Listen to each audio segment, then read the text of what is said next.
Living in this rambling 100-year-old Southern Victorian house, I feel like the old lady who lives in a shoe.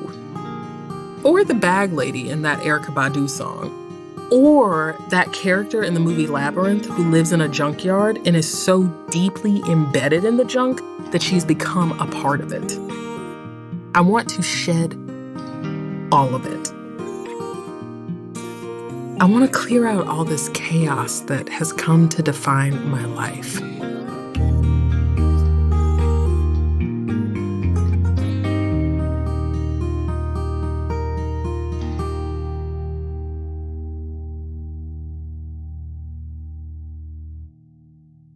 Jessamyn Stanley grew up in a family that valued experience over material possessions. But as a successful entrepreneur, she finds herself accumulating and becoming attached to the world of things. In this week's episode, we learn what happens when Jessamyn challenges herself to simplify her surroundings, and things don't quite go according to plan. In this series, we combine immersive first-person stories, breathtaking music, and mindfulness prompts, so that we may see our lives reflected back to us in other people's stories, and that can lead to improvements in our own inner lives. From Wait What, this is Meditative Story. I'm Rohan, and I'll be your guide.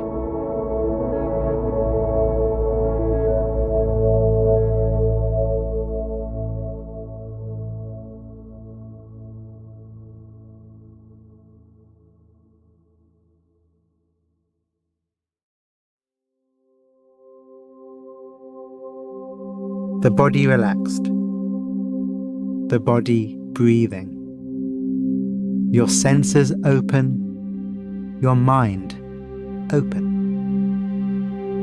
meeting the world.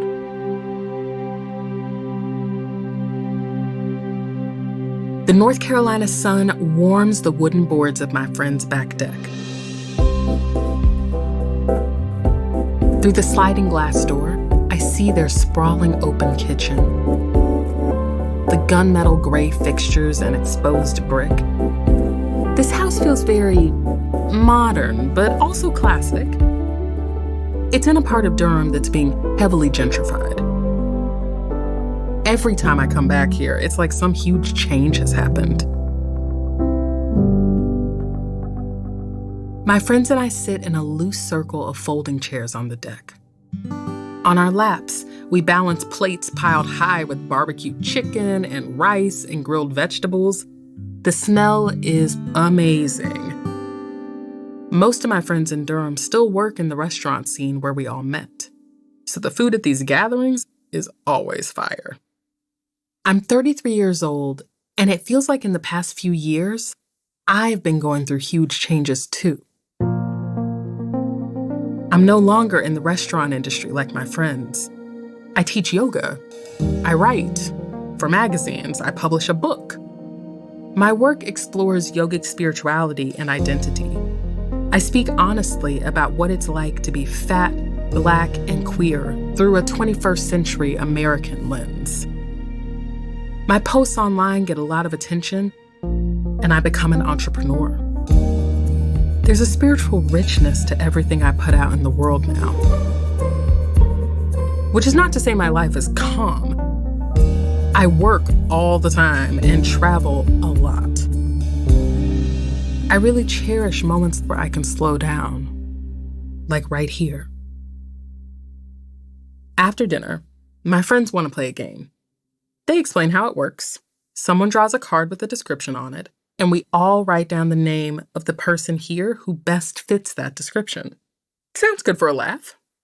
A few rounds in, my friend Julia draws a card and reads it. Person most likely to be upset if they lost all their possessions in a fire. Everyone starts scribbling down their votes. When it's time to count them up, it's not even close. Every single piece of paper points to me, Jessamyn. Wait, what? Excuse me. I'm shocked, offended. I'm a double Cancer, so I'm feeling this deep. They think I'd be upset to lose my possessions? Yoga is like the opposite of acquiring possessions. Deep inside, there's always a part of me that's been critical of the work I do. My success, my exposure. Hearing my friends say this sends it into overdrive. Am I doing a bad job as a yoga teacher? How long have my friends been thinking this? Everyone's smiling, sipping their beers and hard seltzers. They move on to the next card. But my mind is not moving on. I'm not materialistic. That's not me. That's never been me. Has it? I look down at my outfit. I'm wearing a matching jumpsuit I received as a gift from a pricey brand. I've got tons of free swag like this from brands that want me to promote their products online. It piles up in my room and in my closet, and I still go shopping. I visit the same retail websites over and over.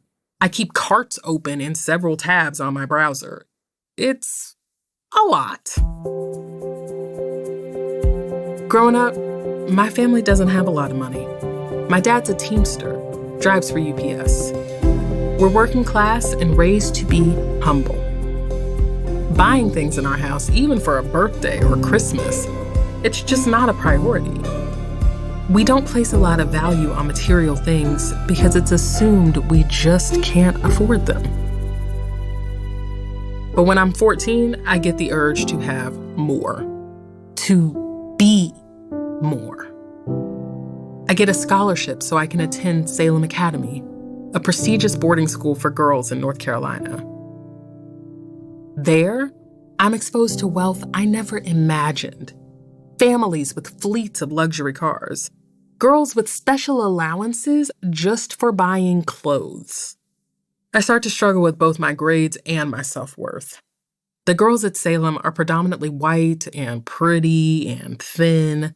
They seem so happy and confident in ways that I can't imagine. Their lives are so full. Subconsciously, I start to believe that I need to be more like them. That if I can acquire those same signs of material wealth, I'll be beautiful. I'll be smart and successful. I'll be good.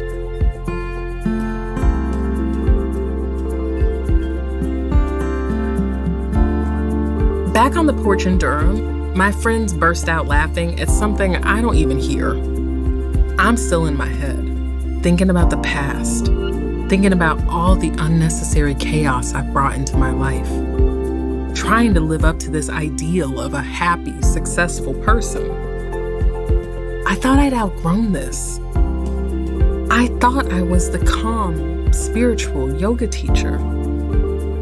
But look at all the possessions I don't need.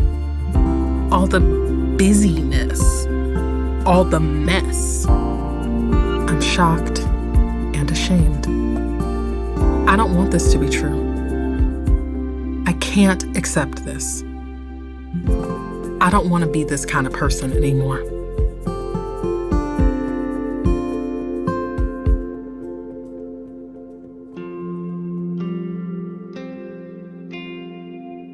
I stand in the doorway of the bedroom that I use as a closet. It's full of stuff. Old broken bits of furniture, empty laundry containers, discarded Amazon boxes. Every other room in the house looks the same. Now that my partner Ash and I are moving out, I'm so aware of all that we've accumulated.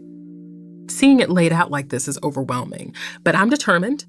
I grab a garbage bag and stuff it with wire hangers no one wants. We sold as much as we could at a yard sale, so a lot of what's left is food. So much food. The food waste is devastating.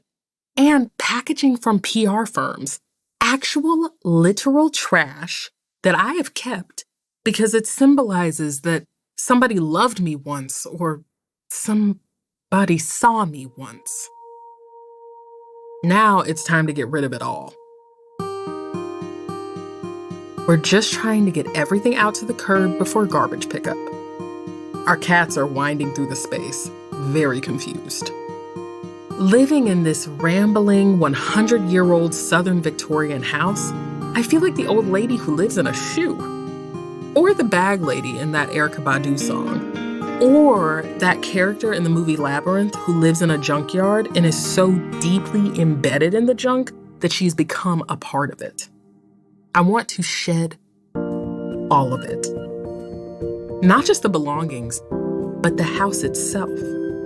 And my social group. And my overly busy routine. My days are stacked full of appointments and meetings and get-togethers that I used to love, but I'm coming to resent. That's not who I am. I'm not a calendar invite. I'm not a schedule book. It all just feels like too much. It's like a skin that I desperately need to shed. I want to clear out all this chaos that has come to define my life. As I haul more trash bags and boxes out to our overflowing lawn, I think it's time for me to learn who I am without all the stuff. That's why Ash and I are moving out of this 2,000 square foot house in Durham into a 56 square foot camper trailer. It's not a small decision. And it's not something that I ever anticipated doing. I don't know what to expect. But I have an idea of what it means to live a life with less things. A life of minimalism. I want to see what that's like. I want to be surrounded by peace and simplicity. I want to get back to being closer to the person my parents raised me to be. I want to be good.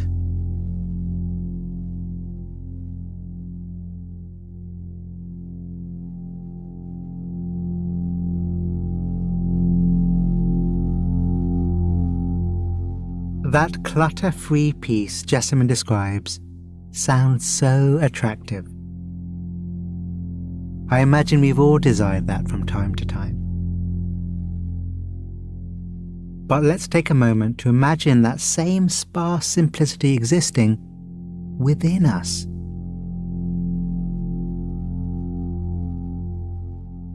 What would it look like to be a minimalist on the inside instead of on the outside?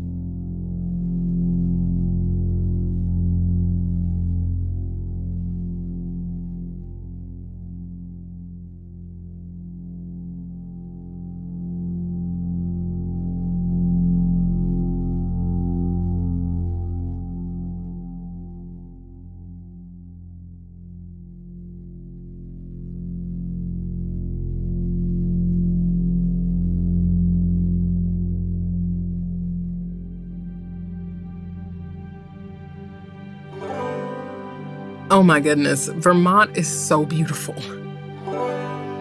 We've been on the road for a couple months, and we arrive at that time of the year when the trees start to turn all kinds of colors. The leaves change in vibrant waves that spread over the hills and valleys. Burnt orange, crimson. It's just the most beautiful explosion of color. Ash and I unfold our camp chairs and sit with our cups of tea at a campsite. We look at each other and shake our heads in disbelief. We actually pulled it off. We got rid of almost everything, moved out, pared down our existence to the essentials, and now live on the road. Ash takes a sip from her mug and gives me a huge smile. She's wearing a cutoff tee, basketball shorts, and a ball cap. She's got short, swoopy red hair. It's a very 90s boy band vibe. I smile back. I close my eyes for a moment and let out a huge exhale. So often these days, I feel the deepest sense of relief. But it never lasts for long. There's so much happening at work. Even though I'm on the road, I'm still keeping up my business online. So I'm running digital operations with a team of people working across the country in different time zones. We've got multiple campaigns that are launching this week, and Ash and I keep having to leave our campsite so we can drive around and find Wi-Fi. We start to argue about the priorities of the day. It's challenging enough to be in partnership with someone under normal circumstances, but Ash and I aren't just romantic and domestic partners. We're also business partners as well. Living and working in such tight quarters puts a strain on everything. There's a constant push and pull between my desire for a minimal life of inner peace and my drive and ambition. I thought the problem was all my possessions. Once I got rid of those, I'd be better. But now I don't have anything here but me. And I feel stressed. I feel extreme. I glance at the time on my phone. I have a call at 10.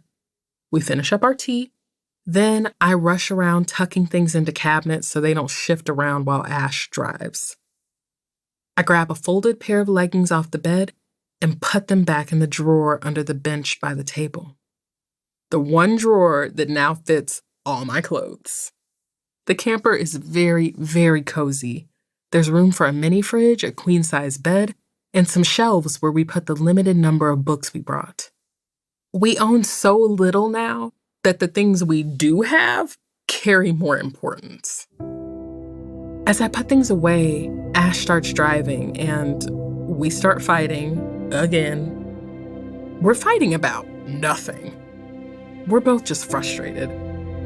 There are a lot of roads that you can't take in an RV. We try to map things out, but it can be slow and annoying. We're always in a rush. There never seems to be enough time. Life on the road is not the Kerouacian dream we imagined. It takes forever to break down the camper before travel or to make camp when we arrive at a new destination. There are limited shower facilities and we're always using public restrooms. We never have any privacy in our home space and always feel right on top of each other. Every day feels like a lot. We eventually make our way back to civilization and Ash pulls up to a cafe with Wi-Fi. We basically take up all the parking spaces. I take out my laptop and my headphones and I dial into the meeting. My head is aching before the call even connects. In many ways, my life has become small like this. And that seems right. Everything I need is right here in this RV. I'm embodying the ideals of minimalism. Or at least I'm trying to. So why don't I feel better?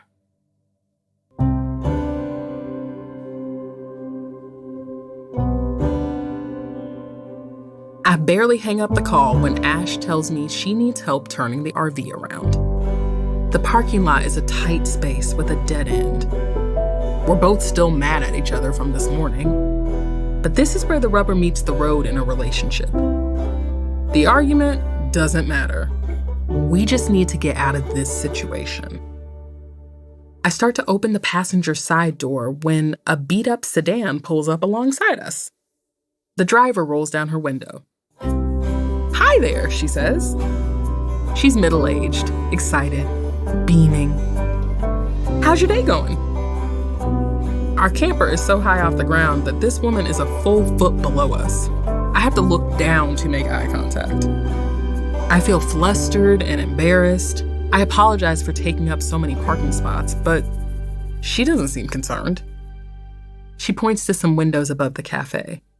"My mom lives up there," she says. "And today, she turned 100 years old. Can you believe that? Isn't that so crazy?" She's laughing, shaking her head. It's such an unexpected thing for a stranger to share. It's so sincere. Time slows down. I can't help it. I start laughing along with her. Things feel suddenly intimate. I have to look down into this woman's car to have this conversation, but I still feel so connected somehow. We only chat for a minute or so. We wish her mom a happy birthday. The whole thing is so small, so weird, so perfectly imperfect. But the interaction catches me off guard. I'm suddenly grounded, feeling very in this moment. All morning, I've been anxious about work, mad at Ash and the difficulties of camper life, quietly admonishing myself for not being the right kind of minimalist. But right now, right outside my window on this random road in Vermont, this woman and I are having the most human interaction of all time. This feels like enough. Isn't it so incredible that somebody turned 100 years old? Maybe life doesn't need to be more complicated than that. We wave goodbye to the woman and pull out of the parking lot. I'm surprised by how different I feel after talking to her. We get back on the road. The fall leaves whip past my window in a fiery blur. I think about how much of my energy I put into trying to be someone different. I always try to blame things on something else. In high school, it's that I don't have material wealth. In North Carolina, it's that I have too much stuff. But now I've peeled all that away, and so much of the unhappiness is still there. My minimalism is just pointing out the chaos that lives inside me. And maybe that's okay. I'm always trying to live up to this unattainable idea of who I should be in the future. But this simple conversation with a stranger is like the universe reminding me, you're here now. You're a human being. You're good. You're here. You don't need to do anything more than that. There is messiness. There is calm. And it's all okay. I am the messiness. And I am the calm. And that's all okay. I feel a sense of relief wash over me.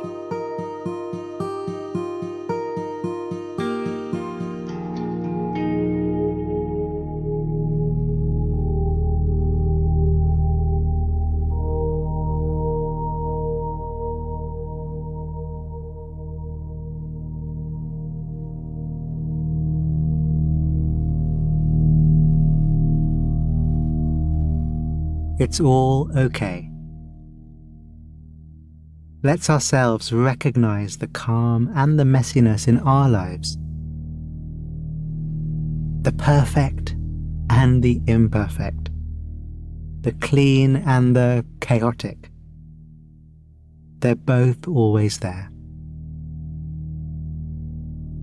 In this moment even, it's all okay.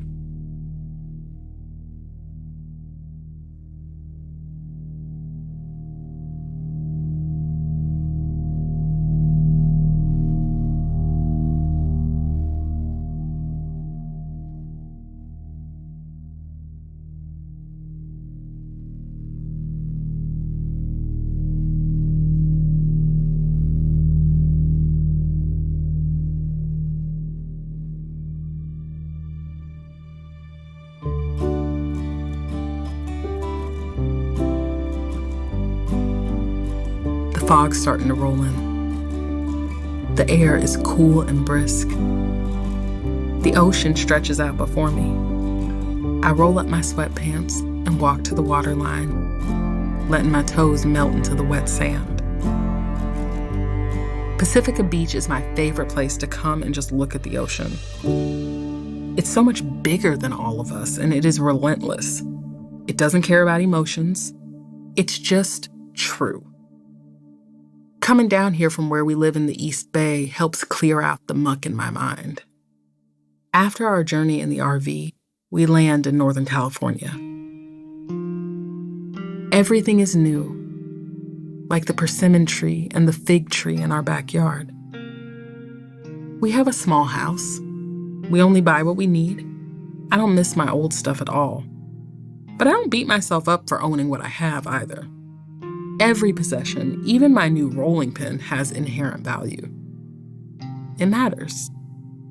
When we started out in the camper, I didn't even totally understand what minimalism was. Now I know it's not about owning possessions so much as it's about ownership of self. Chaos and all. It's about finding my inherent value, remaining connected to it. There are days where I really struggle with the voices inside me. Sometimes my teenage self still comes back and tries to make me the bad guy. Tries to tell me I'm not good enough as I am, that I need to try and be someone else. That process of peeling back the layers until it's just me, it happens again and again.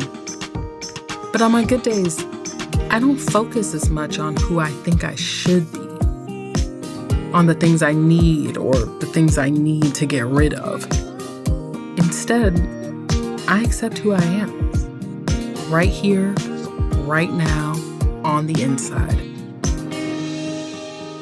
As the waves wash around me, I realize that the ultimate minimalism is to just exist, to just be and be comfortable with that.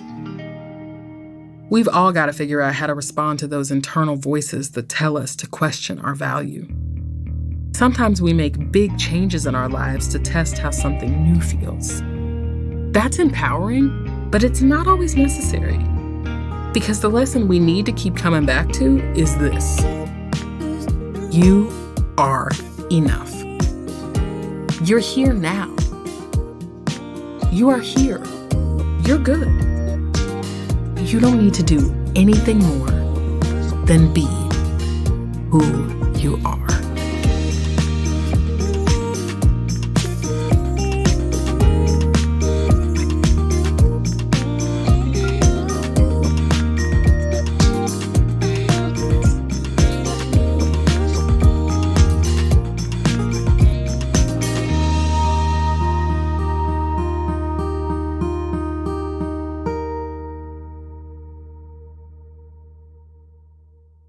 Thank you, Jessamyn. Jessamyn's story points to a central theme in mindfulness, that of letting go, of softening our relationship around things. From my experience, we start with learning to let go of things outside of ourselves. That then gives us the space to focus on the new work of learning to let go of things inside ourselves, interested in what's left as more and more is released. When early on in my adventures in meditation, a teacher once told me that the path is one of renunciation.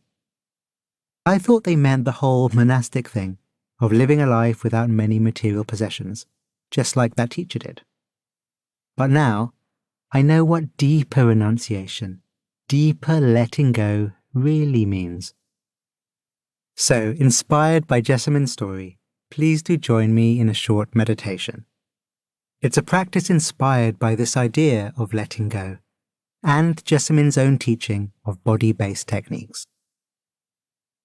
Long-time listeners may have tried this technique before, and we start, if it's possible for you, by balling up one of your hands into a fist. Keeping the hand tight, notice the power here, the strength of your grip, its potential. You can hold it even tighter if that feels okay. And now, let it go, noticing the release that comes with that. Turn your hand so it's palm up, still able to hold things, to hold the world even, but now free of tension.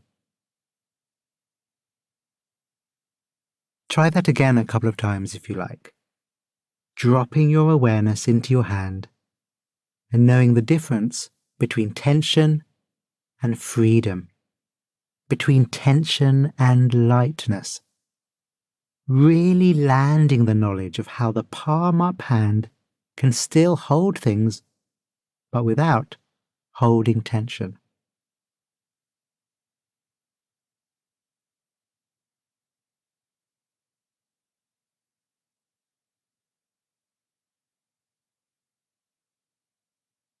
And now, to finish, again inspired by Jessamyn, another dimension of letting go.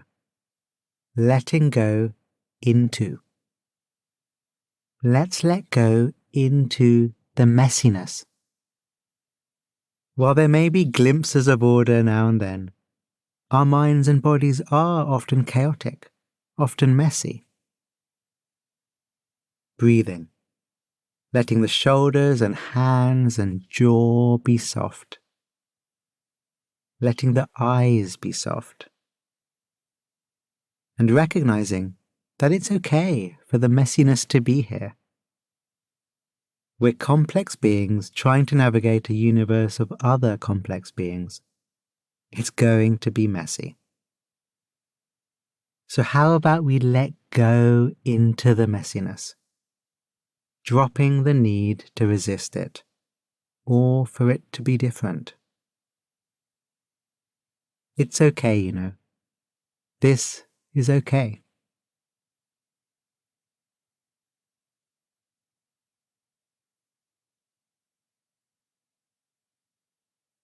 We're closing off now. So if you want to take letting go as a bit of a theme for this week ahead, then I'd very much welcome that. It might be letting go of an item you don't really need and donating it. It might be letting go of a pattern of thought you often have, just to see what happens. It might be letting go into something. You work it out.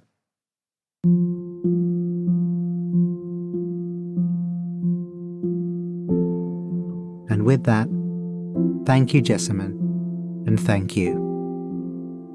Go well. We'd love to hear your personal reflections from Jessamyn's episode. How did you relate to her story? You can find us on all your social media platforms through our handle @Meditative Story, or you can email us at hello@meditativestory.com. Meditative Story is a Wait What original. Our executive producers are Darren Triff, June Cohen, and Jay Punjabi. The series is produced by Dorothy Abrams.